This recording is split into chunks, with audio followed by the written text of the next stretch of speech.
Every murder He was waving a knife, slashing at the neighbor's coat. holds secrets. I can't tell you why he did it. When you're stabbing somebody dozens of times, you're talking about overkill. The victim can't speak, These victims were no match for this guy. and the killer won't. What was on his mind, we're not sure of. He is pure evil. Until now. Kicked the door, and she ran to the kitchen where she had like a wooden knife set. Said, "I'll never tell you who my daughter is." At least she died in honor.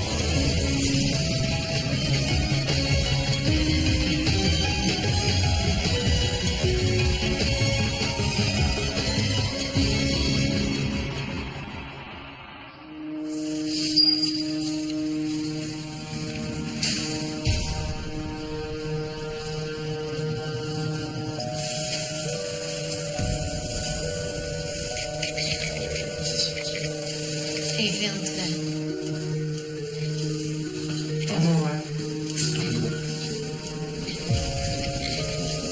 My name's Maksim Gelman. People call me Max. The media called me Mad Max.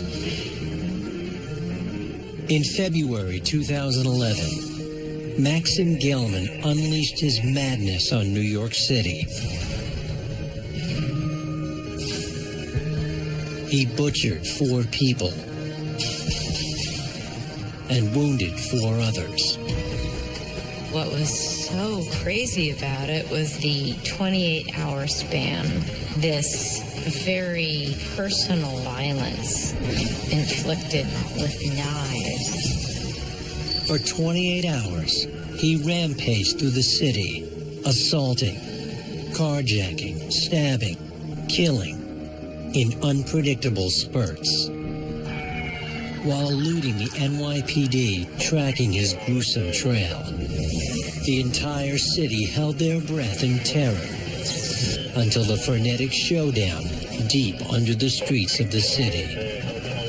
If the police had not finally found him, there's no telling how much more horror he could have inflicted on the city. We have no reason that we can give you as to why he did this. Now, for the first time, Gelman reveals the chilling details behind his brutal crimes.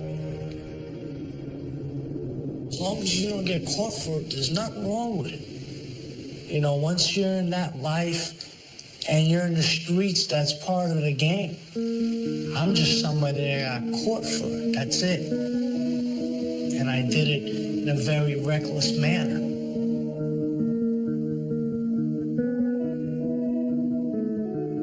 Forensic psychiatrist Dr. Sasha Bardet examined Gelman in prison after his arrest in 2011. You have a resentful person, and he was likely born lacking a certain amount of empathy to others. You add drugs on top of that, you end up with this set of circumstances that I think led to the commission of these brutal murders.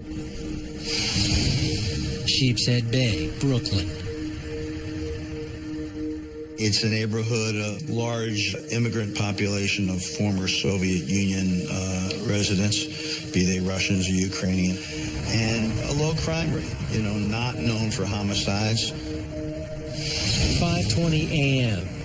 A 911 call comes in from an hysterical woman in a quiet residential block. When NYPD responds, they find a bloodbath inside the house. 54-year-old Alexander Kuznetsov, dead on the floor from multiple stab wounds. Number of stab wounds and their severity demonstrated there was no question that it was done with an intent to kill. Investigators learned from the victim's wife that she witnessed the whole murder and that the killer is 23-year-old Maksim Gelman, her only son. For Gelman, the shocking crime was a culmination of the anger and paranoia that had been building inside, fueled in part by his use of PCP. Smoke angel dust once in a while. Angel dust makes me calm and relaxed. PCP is a drug, potent drug. It gives you energy, makes you invincible or feel invincible. It delays sensations of pain, and it can give you an incredible drive to just keep going on and on. According to Gelman, he was a mid-level drug dealer working in South Brooklyn, moving tens of thousands of dollars of cocaine and Oxycontin a week. I had clientele that were like doctors, lawyers, pharmacists. These people were paying $100 a gram for a gram of cocaine. And I could see 30, 40 people on a daily basis. By his account, he became a successful drug dealer. By other accounts, he was a user who did a little dealing to procure drugs. Dr. Bardet believes Gelman created an inflated self-image to elevate his low self-esteem. To bolster his sense of himself, he needs to conjure up this grandiose sense of himself so that he can find a path in the world. Even though Gelman had racked up 6 felony arrests for robbery, graffiti, and harassment, he'd never been arrested for dealing. But in early February 2011, he becomes convinced the feds are onto him. I went and purchased a kilo of cocaine, and when I was driving back on the Brooklyn Bridge, every car that was around me had official plates. All these cars would follow me, and my cell phone was dying very fast, the battery. My text messages were messed up, and my cell phone was calling people by itself.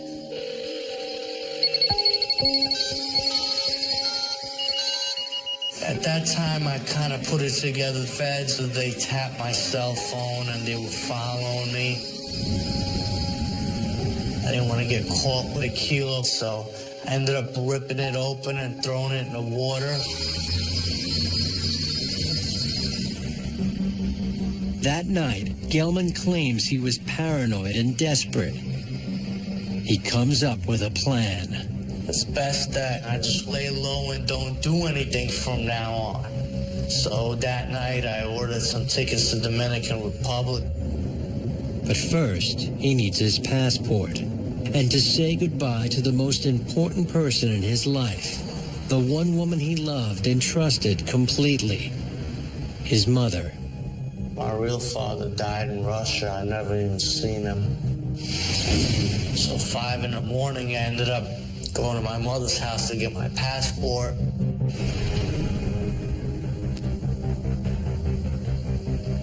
You know, I'm waking her up. Listen, I need my passport. You know, I got into some things, and I had the feds on me, and I have to lay low. And she thought I was drunk. Gelman and his mother have always protected each other, ever since emigrating from the Ukraine when he was just 7. So she takes my keys. You can't be driving. You've been drinking. I'm like, Mom, listen, this is serious. I gotta get out of here. And then my stepfather comes in. Gelman despised his stepfather, Alexander Kuznetsov, who married Gelman's mother when Gelman was a teen.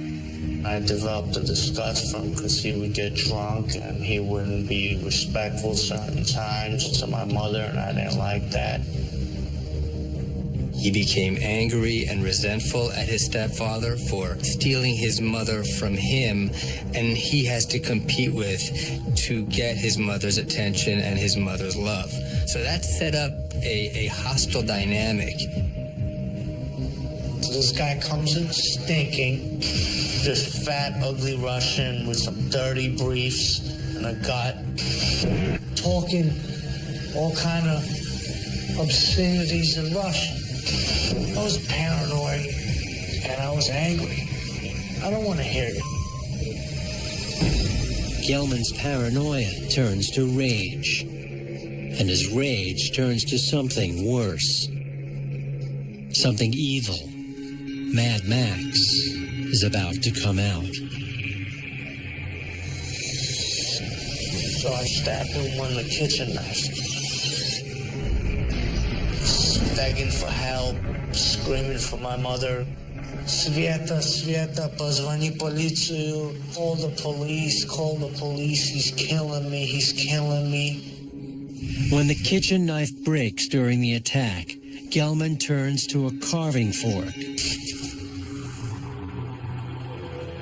Mad Max stabs his stepfather a total of 55 times. It was a deluge of anger and rage and resentment that came pouring out. The act is no longer so much about disabling the individual, it's about letting go of rage. It becomes a pleasurable activity. My mother, she picked up the phone and I looked at her, but she's not gonna call the police. I kept stabbing him, I didn't think nothing of it. She picked up the phone and she called the police, and I was shocked. I was like, my own mother called the police on me.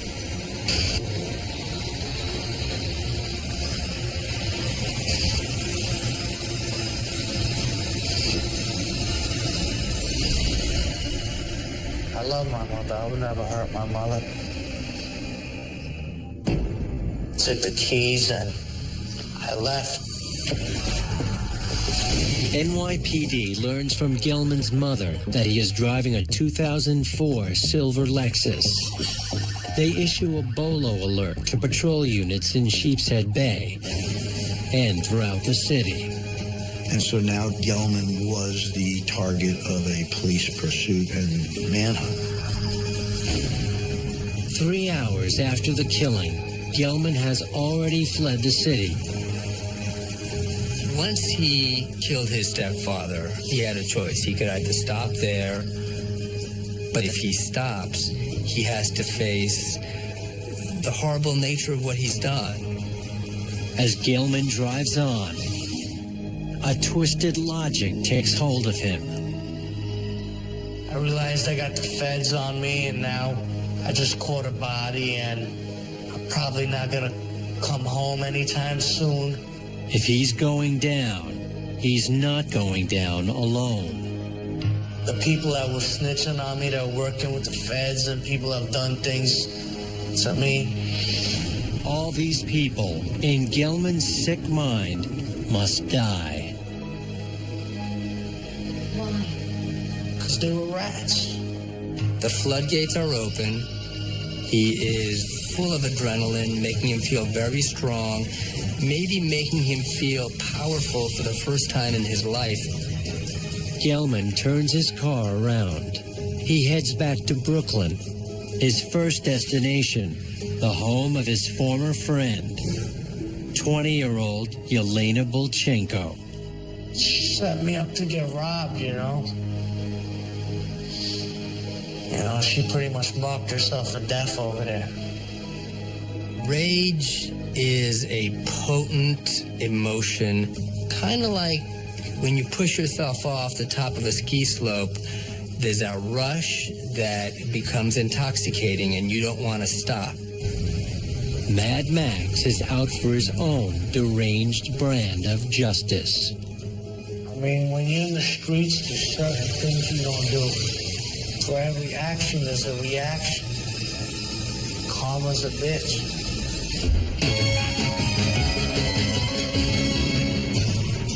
In the early morning hours of February 11th, 2011, Maksim Gelman murdered Alexander Kuznetsov, stabbing him 55 times in his mother's Brooklyn home. It would be human for him to feel remorse for what he did, but he doesn't. People, they can't understand that. Do you understand? It happens. I didn't plan for it to happen, Sometimes things happen in life.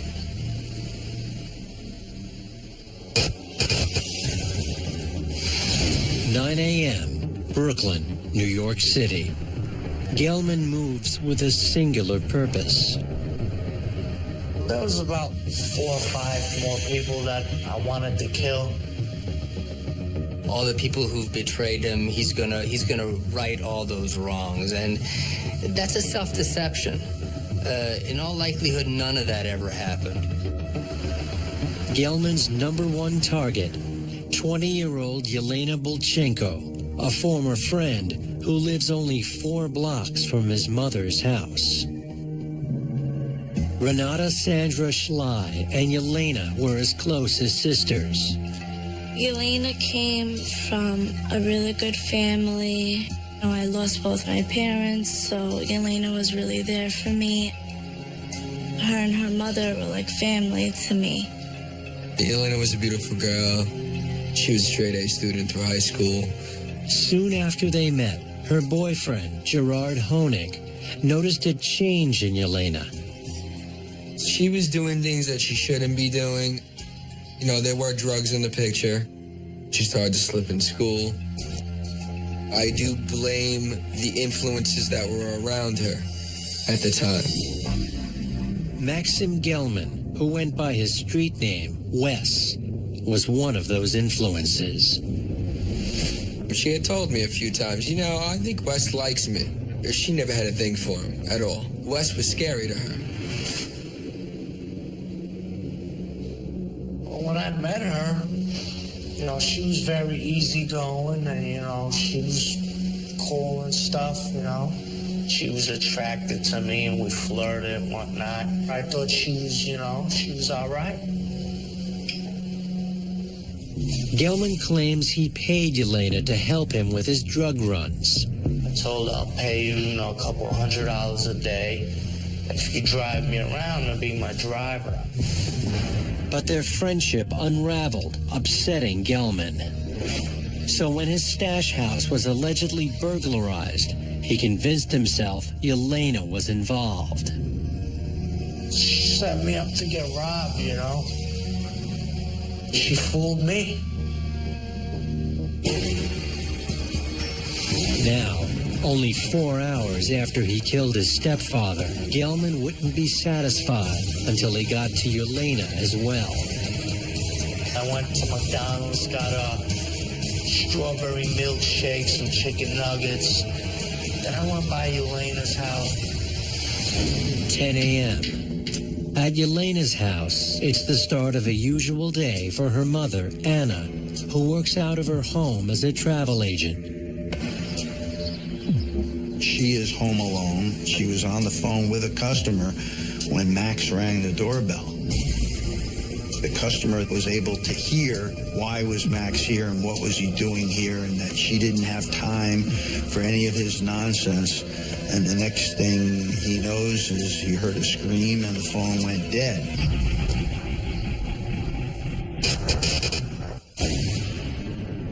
No one knows what really happened in the house, except Gelman.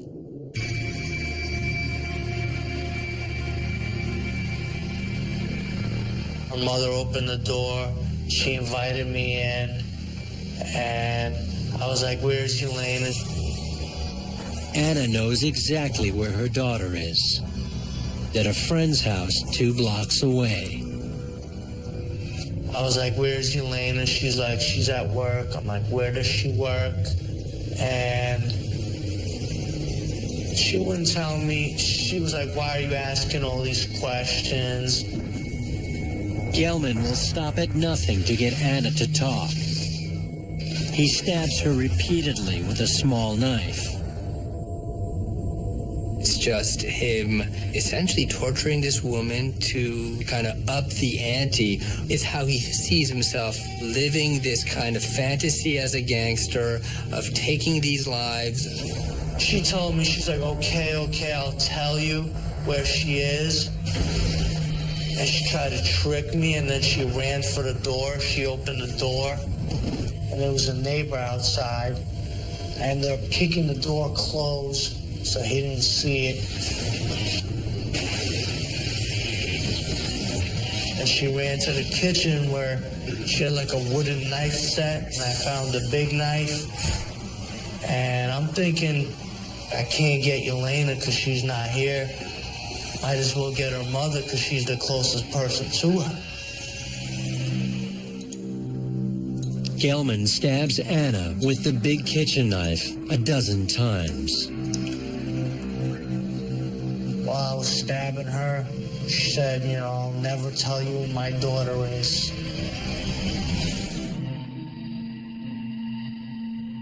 I mean, she died in honor. She didn't die like a coward, you know.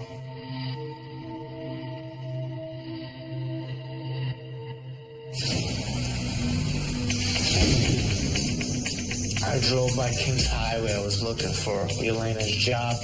She worked as a dental assistant on Kings Highway. When he has no luck finding Yelena, Gelman claims he went after others he believed had betrayed him. I went by this kid's house and he wasn't there.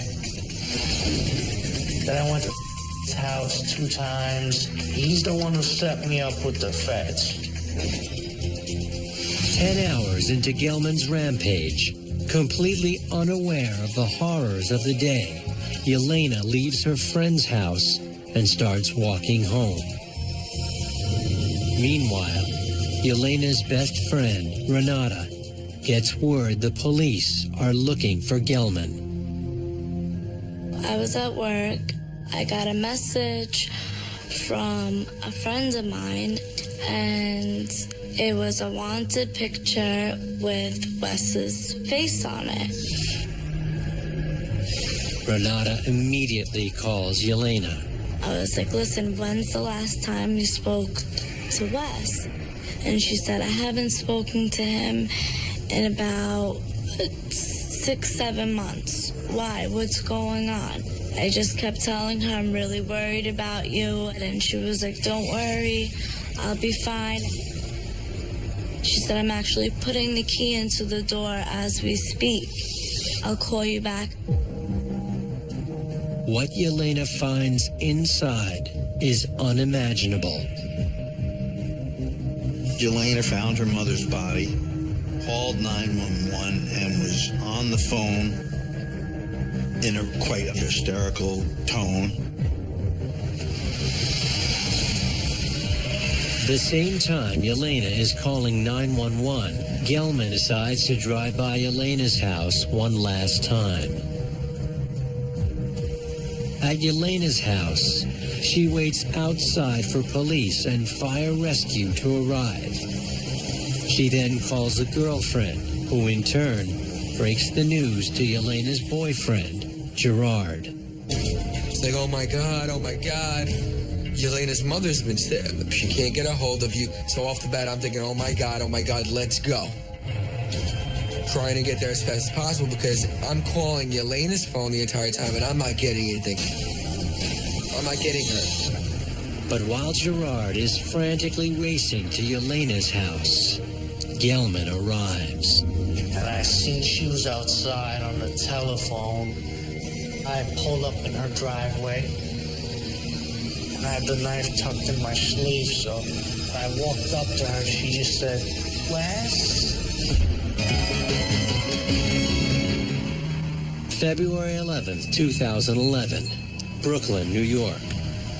Maxim Gelman is in the 11th hour of his 28-hour killing spree that began with the brutal murder of his stepfather. When the deranged killer couldn't find his second target, Yelena Bolchenko, he savagely murdered her mother, Anna, instead.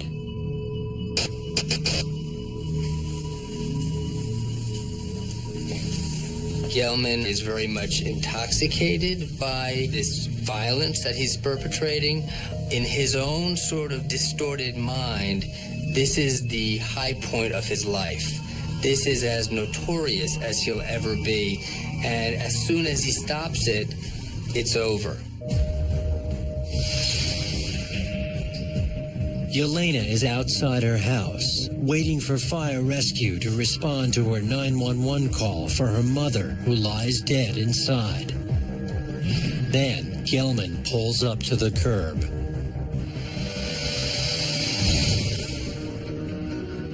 I had the knife tucked in my sleeve, so when I walked up to her, she just said, "Wes?" And she didn't see the knife. All her neighbors were outside. She ran to her neighbors, grabbed one of the neighbors' hand. One of the neighbors tries to intervene, and Max goes around him. He was waving a knife, slashing at the neighbor's coat. Elena's hooked on the back of him for dear life, saying he's gonna kill me. Please help me, somebody. The neighbor's in the middle. They get into a wrestling match. Gelman overpowers the neighbor and pushes him away. He then stabs Yelena with the same kitchen knife he used on her mother. She took a couple of steps, fell down. I got back in the car. I backed up. Then I was like, maybe she's not dead. Picked her up by her hair. He had cut her throat from side to side. Tried to chop her head off. While Gelman is still stabbing her, fire rescue, responding to Yelena's 911 call for her mother's murder, approaches the house. One fireman sees Max and chases him down the block. But Gelman manages to outrun him and speeds off in his car. At the same time, the other responders desperately try to save Yelena's life. She was alive when she left the scene. She was blinking. One of the ambulance drivers tapped me on my back, and he's like, I don't know if she's going to make it. I fall to my knees.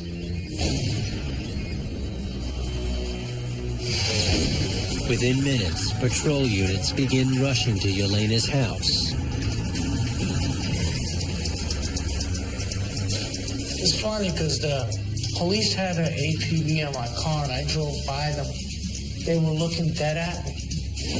Gelman immediately abandons his Lexus in the middle of the street and approaches a nearby Pontiac. The driver has no idea he's facing a triple murderer. I mean, I went to the guy, knocked on his window, said, "Excuse me, sir." The guy lowered his window. I jumped through his window, pulled out the knife. I told him, "Get the out the car." The guy just looked at me like I'm crazy. You know, he wasn't taking me serious. Gelman stabs the driver twice. Jumped out the car and I drove away. The 57-year-old man is taken to the hospital in critical condition. He came fairly close to dying. He was seriously hurt. But he manages to survive. I just needed the cars. I didn't want to kill no innocent people. I needed to get around. With your stabbing. They're not going to give up the car just like that. He's starring in his own little action movie, and he's the star of the show, and I do think he's on this kind of Bonnie and Clyde kind of ride, going out with a blaze of glory. Now in the stolen car, Gelman races away from the scene. And I was running every stop sign, a red light.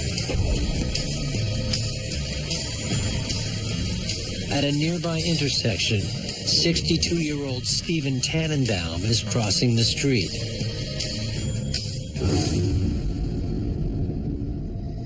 I heard something, a noise on the roof. I didn't even see anything. All I seen was a crack in the windshield and the guy in the flying over car. Pontiac that he had just stolen smashes into Mr. Tannenbaum. It's a hit and run.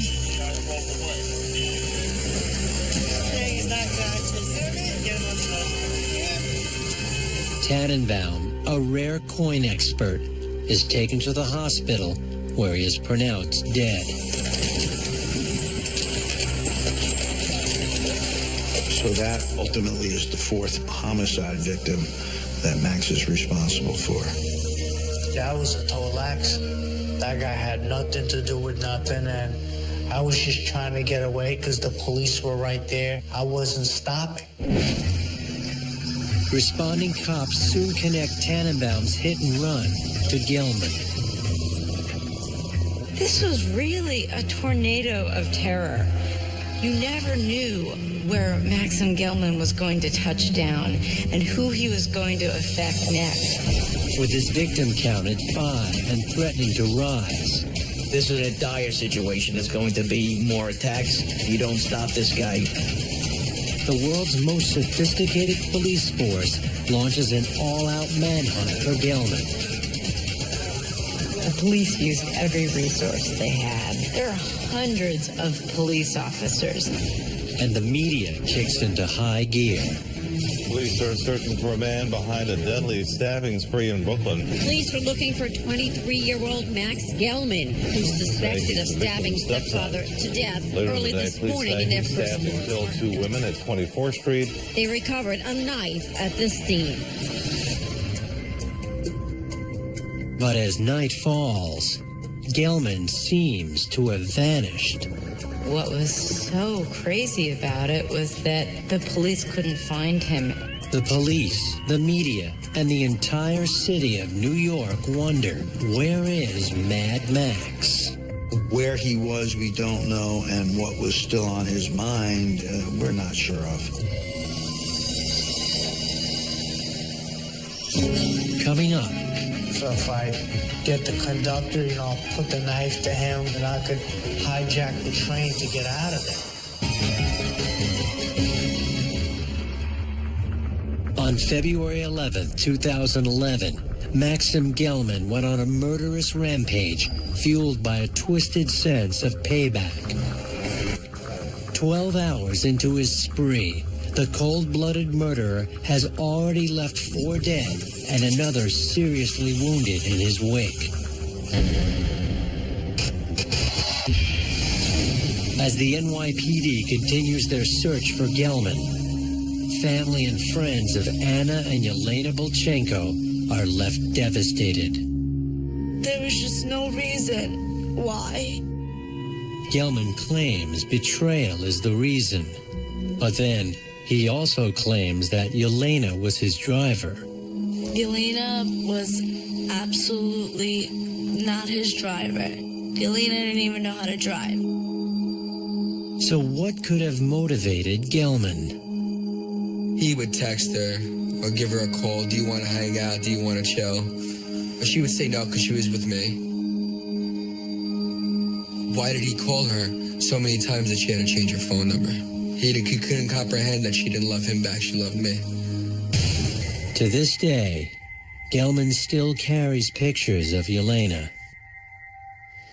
Why do you have so many pictures of her? I mean, in this picture that I have, you guys look pretty close this morning. It looks like you guys are a couple. Well, we used to go out, and party. I have pictures with a lot of my friends. She cleaned her act up, and as part of that, quit Gelman. He perceived that as an abandonment that was devastating. I think that unrequited love was a huge narcissistic blow to him. So rather than becoming sad and depressed the way most people would, he became angry and vengeful. 12 hours into Gelman's rampage, darkness falls over Brooklyn, and he has disappeared.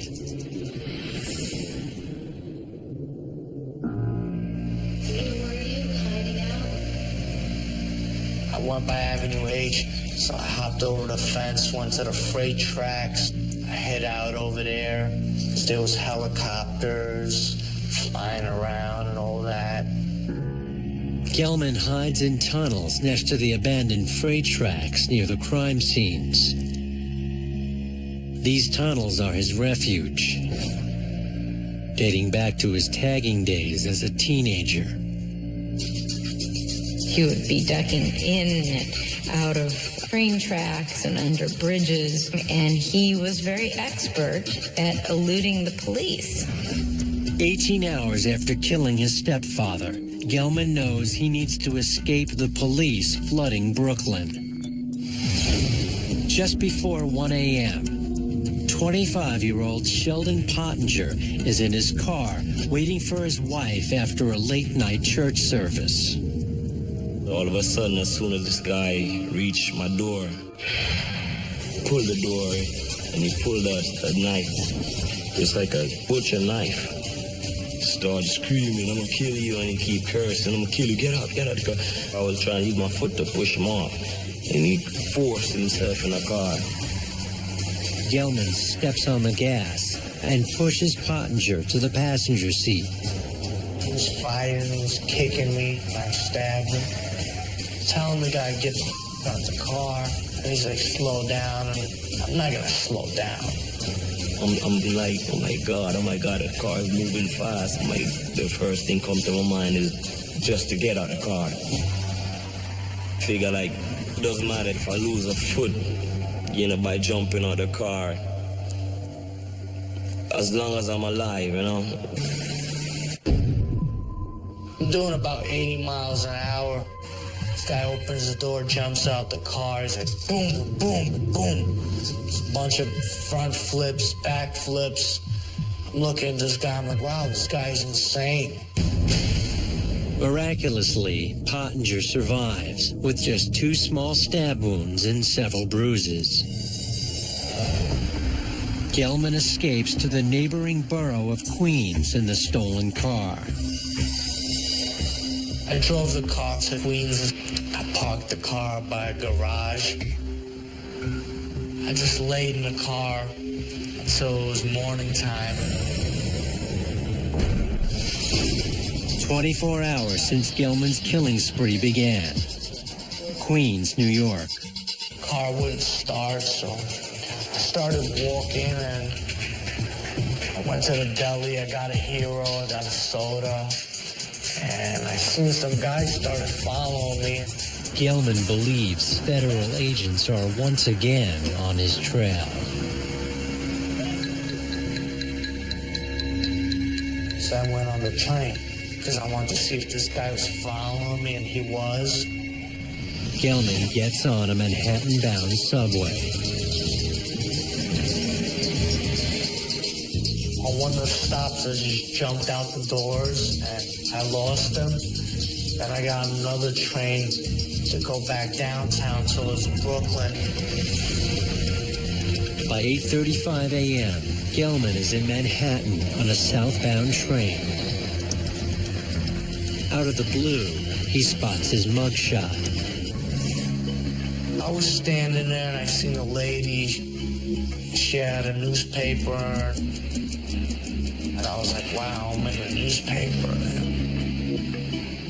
He's now reached notoriety, and I think it's incredibly emotionally gratifying at that moment. He is now somebody. And the woman sees him, recognizes him, and she's so frightened that she gets off the train immediately at 96th Street and tells the police. 8:43 a.m. NYPD finally gets a lead on Gelman's location. There are very few ways out of the train system. So he kind of trapped himself in the subway system. NYPD quickly zeroes in on Gelman's train, one that's just pulling out of Times Square. He showed up on a busy train in the busiest nexus of transportation. It is as close to the center of the city as you can get between Times Square and Penn Station. So somewhere between 34th Street and Times Square, the police realized that they were close to him. They immediately radio the motorman of the train. Then they stopped the train, and there's an ongoing police investigation. Gelman realizes he's been spotted and is cornered on a train stop between stations. So I jumped off the train into the train tunnel, into the train tracks, and I seen the police were entering with the flashlights. I had my knife in my jacket tucked in. Gelman is trapped. Then he sees a possible escape. A train slowly moving in the opposite direction. I jumped onto the moving train in between cars.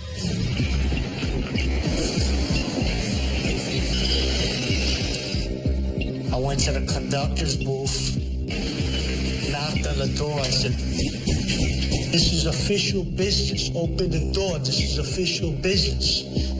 And because that way they think, you know, there's some kind of emergency and they would open the door like I'm one of them. So if I get the conductor, you know, I'll put the knife to him and I could hijack the train to get out of there. And I said it even louder. "This is official business. Open the door right now." And the cop opened the door.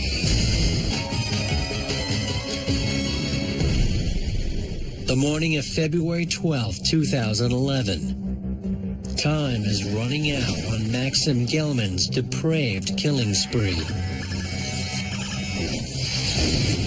Just after 9 a.m., as NYPD is closing in near Penn Station in Manhattan,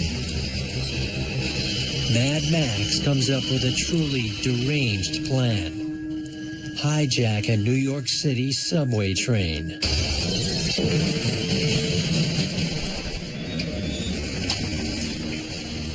I went to the conductor's booth, knocked on the door, thinking that the conductor would open it and I could hijack the train to get out of there.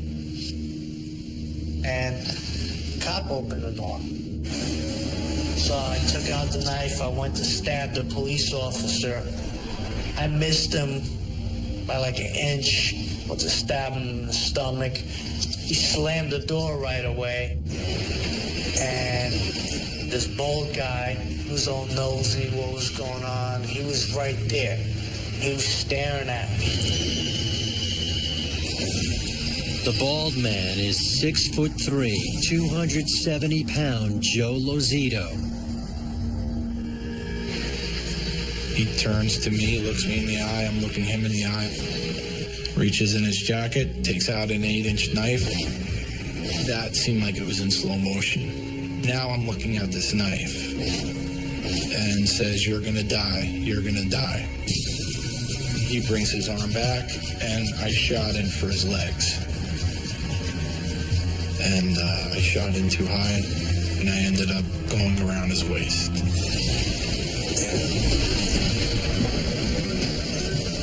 Lozito throws Gelman off balance. Together, they fall on the subway floor.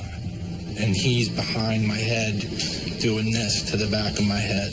And I'm hearing him grunt. I'm hearing him going,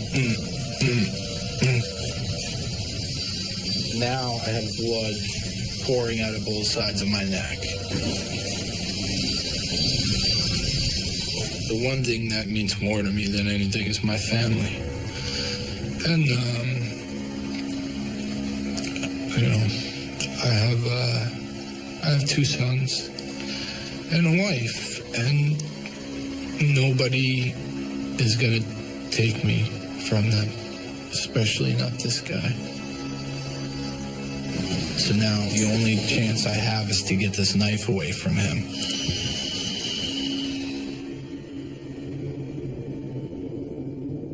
I was gonna have him as my hostage. He was like the first seat right there. So all I had to do was just stab him by turning. How many times do you think you stabbed him? 3, 4 times. I didn't really... He kept trying to run away and like move around. During the fight, one of the officers in the conductor's cabin sees an opening. And while I was stabbing him, the police officer came out, he pulled out the gun. The cop was a big guy, you know, pointed the gun at me, but I was still stabbing the guy, so he put the gun away back in his holster, and he grabbed both of my arms. He overpowered me. And that's how he caught me.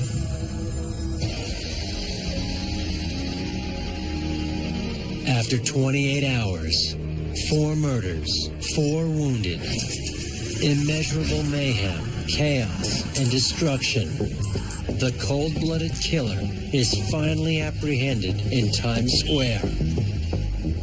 And suddenly, this awful reign of terror has ended. Joe Lozito is rushed to the hospital with 7 stab wounds. 1 head wound alone required over 20 stitches. When you were caught, did you feel bad after you killed all those people, or? I was upset. I was caught in jail. That was about it. I would have done it differently, you know. What's done is done. To this day, Gelman believes the feds were after him in the days before and during his killing spree. I was pretty shocked. You know, I was like that they actually allowed me to go on and kill all these people. Maybe feds and the NYPD had some kind of miscommunications or something, you know. But according to the Brooklyn DA's office, there was no surveillance by the feds on Gelman. Wherever he turned, he said, in those moments, hours before the incident, he was seeing DEA agents. They were just everywhere, and that's just not plausible.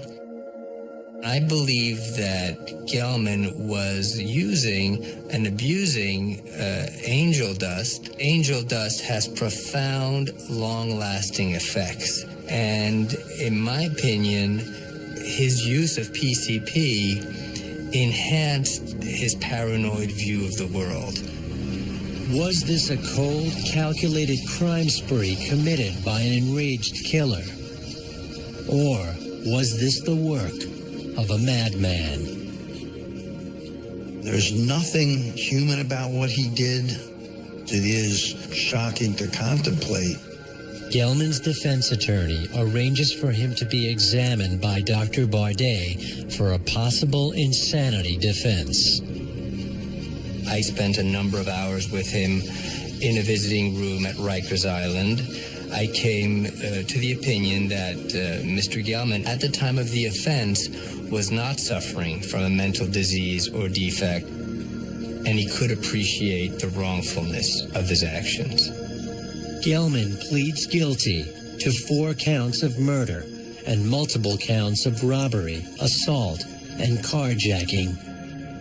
I was like, I wouldn't want to be in a mental hospital for the rest of my life, because there's people that are really mental. As for the friends of Alexander Kuznetsov, Elena and Anna Bolchenko, Stephen Tannenbaum, and all the others touched by his violence, they are left wondering why. Elena was a beautiful girl. She had everything going for her, and she was taken way before her time. Anna, she'd light up a room, make everyone laugh, smile. They didn't have a mother and daughter relationship. They were more like best friends. There's a 56-year-old woman, mother of 2, grandmother of a newborn. He ruined an entire family. Maksim Gelman has never shown any remorse for his unspeakable crimes. In the courtroom, I'm sitting in front of the surviving family members of the Bolchenko family, and Maksim Gelman keeps staring at them. Talk talking to the family members, taunting them. And he was saying awful things about Elena. And I'll never forget this. He is led out of the courtroom, and as he's laughing maniacally, cackling. And you just know you've heard someone and witnessed someone who is pure evil.